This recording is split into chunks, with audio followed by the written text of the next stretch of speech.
Welcome to Growing Golf, presented by Syngenta. This month we're talking to John Clarkin, founder of international agronomy consultancy Turfgrass. Growing up in Dublin, John was a talented young player and competed against Podrick Harrington. But with an instinct for courses and the environment, John crossed the Atlantic to study turf management at Pennsylvania State University. Today his clients include some of the world's top courses, including Ryder Cup venue Adare Manor.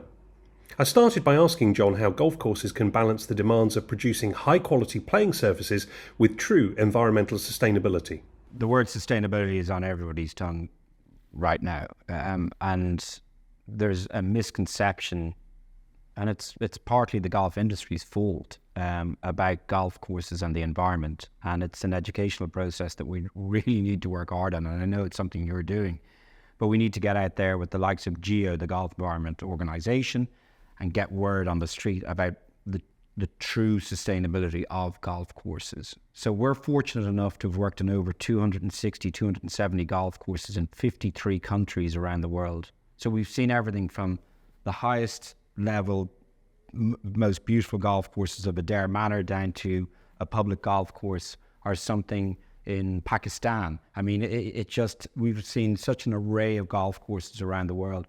But sustainability has been part of golf for a very long time. And what we always say is there are two types of sustainability that we have to be very careful of. One is the environmental, which we've always been looking after. But the other one is the economic. If we look after the economic one, it takes care of the environmental one. And we have to get that balance where we're not losing money on a golf course as such so that we forget about the environment. And that's what sometimes people think about. But, you know, a great fact is that a typical golf course produces enough oxygen for 3,500 to 4,000 people per annum. You know, Ireland, 450 golf courses. It's 1.8 million people with that. That's a third of our population just from golf courses. And that's going to be especially relevant in where many golf courses are, which is in cities. Well, if you looked at a Google map picture of a city and look at the green spaces, it's golf courses. So the golf course is producing oxygen. Carbon neutral, there's a breakdown of the carbons within it. A golf course grass, because it's so dense, actually can produce more oxygen than a forest. It's 100 times more dense than any agricultural field or crop that's out there. It purifies, or not purifies, but it cleans water.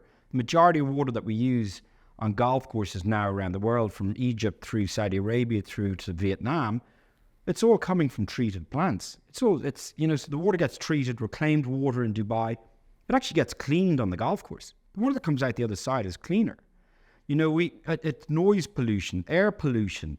It cools down areas. There was a golf course, Vidavon, in Saint-Tropez, where in 2003, the golf course broke a wildfire that was raging straight through the area.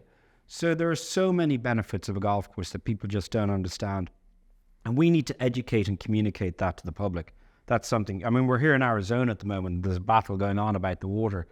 And I was talking to Brandel yesterday about this. And 2% of the water is used on golf courses, but it's reclaimed water. We're not pulling it out of an aquifer. We're cleaning that water. And the other thing that we always do is that we always make sure we've got sensors in the ground where we're trying to keep the percentage of water within that profile is between 15 and 20%. We're not flooding golf courses with water. We're trying to keep it on the edge. That's where grass wants to be. And that's something that came out in, there was a big piece of Syngenta research looking at social media. 16.1 million social media posts were analysed.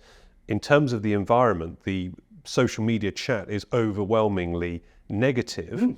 And it's assumed that golf courses are, kind of putting loads of water on and it's flooding. But this is the opportunity. It's a challenge, but it's an opportunity, isn't it, to educate, to inform. Why isn't golf doing more, do you think? How do we organise ourselves to better present the sort of information that you're talking about? Well, I mean, we're personally, Turfgrass, we're working with GEO. We've worked on more than 40 golf courses around the world with GEO, and we're working with them at the moment to put together very simple stats of golf and what we do for the environment. So, and then we just need to get that out through people like you. You're at the portal at the end of the day, who's going to deliver that information. It's not going to come from us or from GEO. It's got to go through people like you to get it out there. You know, Randall as well, we're going to give him the information. Maybe he goes in the Golf Channel or whatever it is, and he starts giving this information back out there. But we've had debates on radio in Ireland, etc. I did it 20 years ago, discussing exactly the same thing. So nothing has changed in 20 years. So we need to get it out there through social media and more than just that. Give me some examples of the projects that you've worked on, which are really shining stars, shining examples of sustainability and golf. Sustainability not just in the environmental sense, but in that, you know, people, planet and profit sense. We're doing one at the moment in the Hong Kong area. It's a landfill site. So it's a toxic landfill site. And we're going to put an environmentally sustainable golf course on top of a toxic landfill site. There are actually vents with methane gas coming out of it. You probably won't be allowed to have a cigar on the golf course. Let's put it that way. You know, so you're changing an area that nobody could go to, and you're putting in on a 53 hectare site. You're going to be putting in grass, trees, improving the likes of the birds, etc. On it. A great example as well. Doombeg Golf Club, you know, was held up for years because of an invisible snail. That's what it was, an invisible snail in Doombeg Golf Club. The environmentalists did a study, pre-golf, post-golf, 10-fold increase in the invisible snail once the golf course had gone in. Because the golf course had limited corridors of where people would walk, and nobody could go outside of those. And it flourished. So, you know, these are both the economically and environmentally sustainable projects. Hoi An Shores in Vietnam, exactly the same thing as well. You know, it's a links-style golf course there. But what we do nowadays, we don't just plow massive amounts of fertilizers onto golf courses anymore. We use foliar feeds where effectively 98 to 99% of the foliar feed that you put on is taken up within the first 24 hours. Nothing goes into the groundwater. It goes straight into the plant. We want that type of efficacy on it. And we now use more organics than ever before. Cold-pressed seaweed has become one of the most important products that we use in golf courses because we're strengthening the plant so that we don't need to use fungicides. We're looking at new tools and biological products like vinegar to take care of weeds. We know the route that it's going. I live in France. 2024, try and get a product in France this year for a golf course, you can't. But then the educational process needs to take place there as well. If you take France, for example, there's circa 600 golf courses in France. The average area of a golf course, greens area, is about 8,000 square meters. That's 480 hectares of grass greens in France, yet they ban us from using anything on it. It generates such massive amounts of money. Over 15,000 people in France work in the golf side of things. Yet they're going to stop us from using a fungicide on a green. And they think, well, that's going to be okay. You know, it's environmentally sustainable and sound and everybody will accept it. Golfers won't accept that. Golfers won't accept a disease-ridden green that has no grass in it. It's fine outside on fairways and rough, etc. That will be accepted, I believe. But when you come to that tiny area of a green, I think we're going to run into trouble on this. Well, it's an interesting example for France as well. I mean, they have a long history of protest, but, you know, what we have seen is concrete being poured into holes on golf courses. That's right, last year. So, you know, we may see more of that, I guess. But again, this comes back to better communicating, better educating. Exactly. And look, there will always be those people who you cannot convince. There are always those who will believe the statistics just aren't right. They're not there. We had an incident in Geneva recently where people decided to vandalize the golf course and put potatoes in the greens. You know, they said, we want to get back to agriculture, you know, thinking that was better or whatever else. The actual area where they planted the potatoes, it used to be effectively a potato field.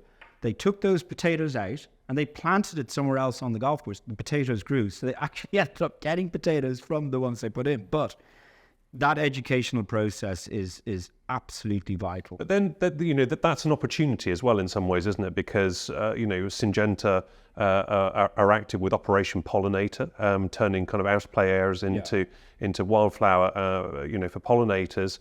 Equally, there was a golf course I saw in the Caribbean that had, quote, edible rough. Yeah, and actually, so one of the best statistics that I ever give is something that Syngenta did back in I think it was 2015, they did a study into why people play golf or why people would return to a golf course.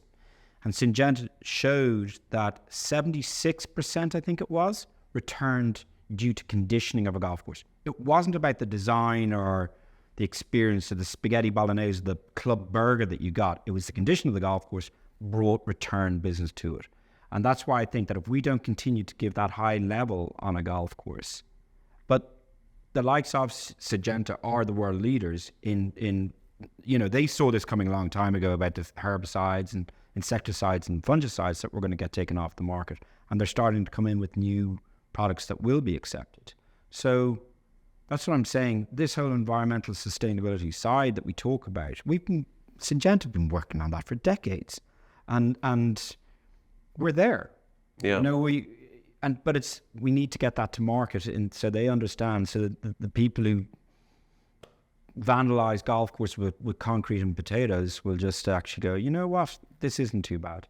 Yeah, and we're seeing a lot of innovation and digital work as well. So this week at GCSAA, they're launching SPIO, which is the in-ground sensors around moisture and temperature and salinity and light. So that sort of technology is coming to market. But you're right, all of the research that's been done over the last decade as part of the Growing Golf campaign has shown that customers, and it's all about being customer-centric, they want those playing conditions. And that brings me on to a project you've been working on for some time, which is going to become globally famous if it's not already, which is Adare Manor, host of the Ryder Cup. So tell me a little bit about the work there. And again, world-class conditioning, but how do you balance that world-class conditioning with sustainability?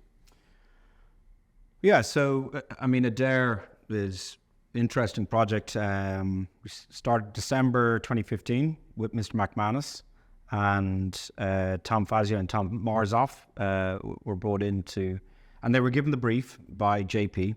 I won the Ryder Cup. That was it.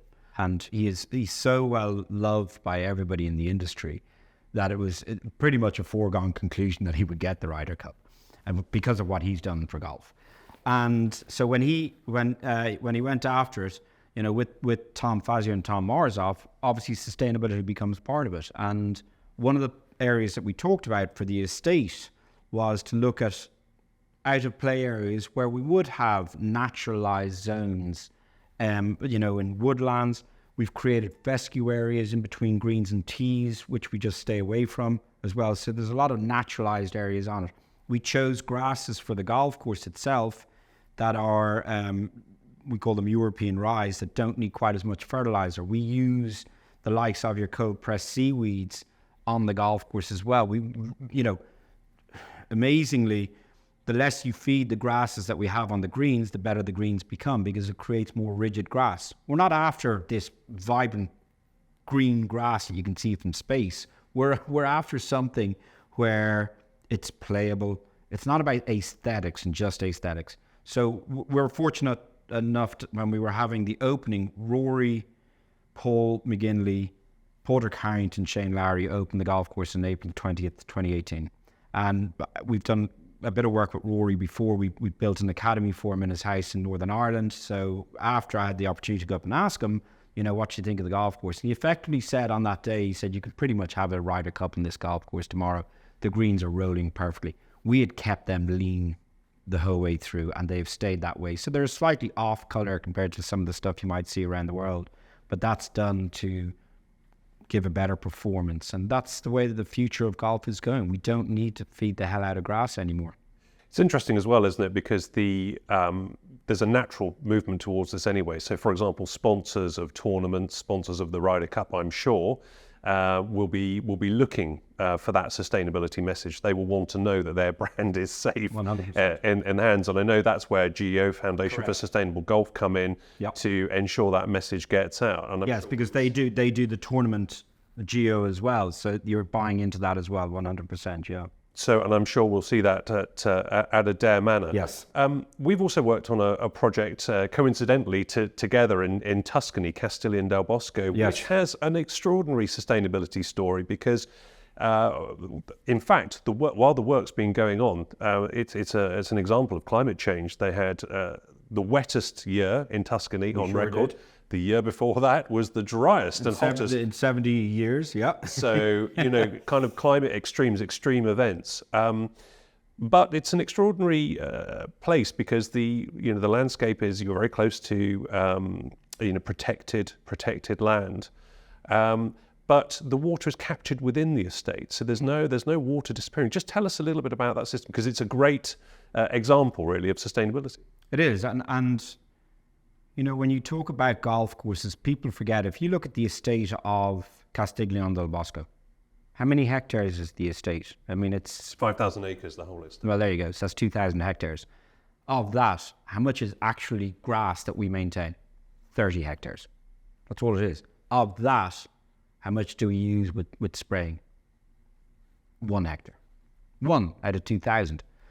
And that's the point, is that, you're only looking at a tiny area that everything is contained. And here's something else. I'll get back to what you're on about.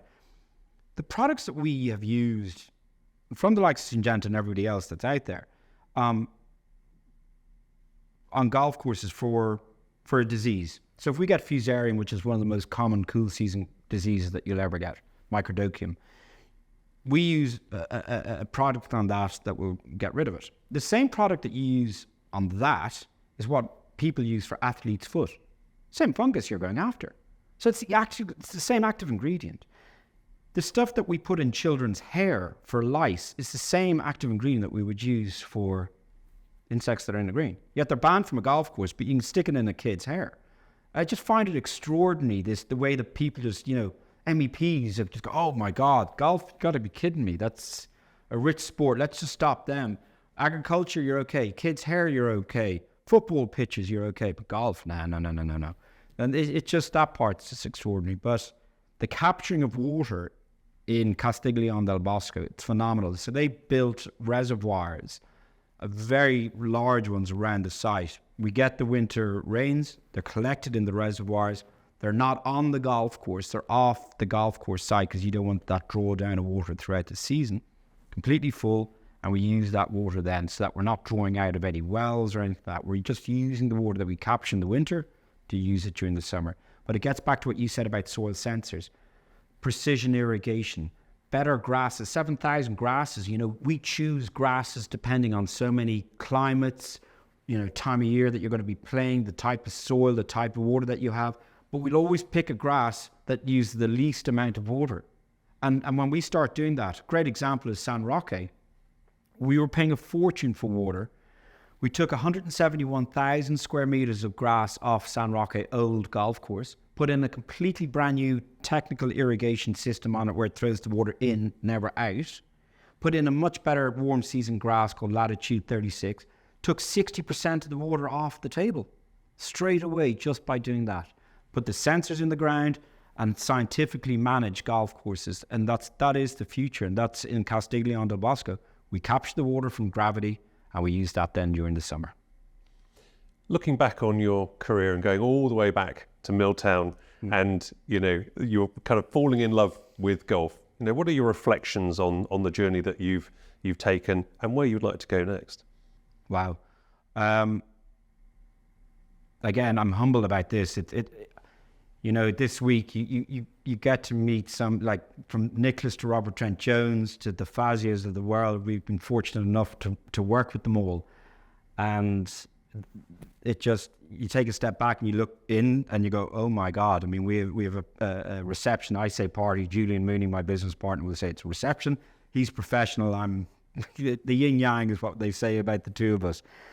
And to have those people in a room and they have respect for us and we have massive respect for them. I just look and go, wow, we've achieved something really special. And when I look back to that day, did I believe that I'd get to there? No, I knew that was the way I wanted to go. I didn't know if I'd quite get there with it. We've got an office in Dubai. We obviously set up in Ireland originally. We're now coming into Turfgrass USA, which is the Americas, I suppose, is the best way of looking, because we're working the Caribbean and Mexico and looking at stuff in Peru and Ecuador, etc. And next stop is Asia. So we've got projects in Asia. We're looking at setting something up. So we'll hopefully have Turfgrass open 24/7. And I think once I've achieved that, I'm going to maybe just relax a little bit more and hopefully get to a point where I can choose which projects I want to work on and who I want to work with, because this is such a small industry. It's an incredible industry. It's a family. It's, everybody knows everybody. And a guy, Michael O'Leary from Sol Golf, told me this years ago. And I would say this to anybody who's starting out in this industry. When you're climbing the tree, don't break that branch on the way up to the top. Inevitably, you will come and fall off the top, and you need as many branches as possible to catch you on the way back down to the ground. And he's so right about it, because everybody knows everybody in this industry. So, just try and get on with everybody and enjoy the ride. That's what I would say. It's just have fun. I'm not in this to make loads of money. I'm in this because I'm so passionate about it. And that's why I'm helping Geo so much, is because I'm so passionate about getting this word out on the street about how golf is good. I've been fighting it for 25 years, that point. And it's just, that will be my next, that's what I would move on to be honest with you. That I would hope would be a kind of a legacy at the end of the day, is educating the non-golfers and understanding what golf has brought to people. And I worked out the amount of calories that have been burned on all the golf courses that we've worked on in the last, I'm in the industry 35 years this year, 27 years with Turfgrass, and it's in the trillions. I mean, and you just think to yourself, people's mental health and their physical health, they get a lot out of, from 4 to 94, you're playing golf. That's just brilliant. You can't do that in other sports. So hopefully that will continue. John, thank you very much for speaking to Growing Golf. Thank you very much, Gary, as always. I hope you enjoyed the show. We'd love to know your thoughts, so please do comment, ask a question, or rate the episode. You'll find more stories, insights, and case studies on syngentagolf.com. Until next time, goodbye.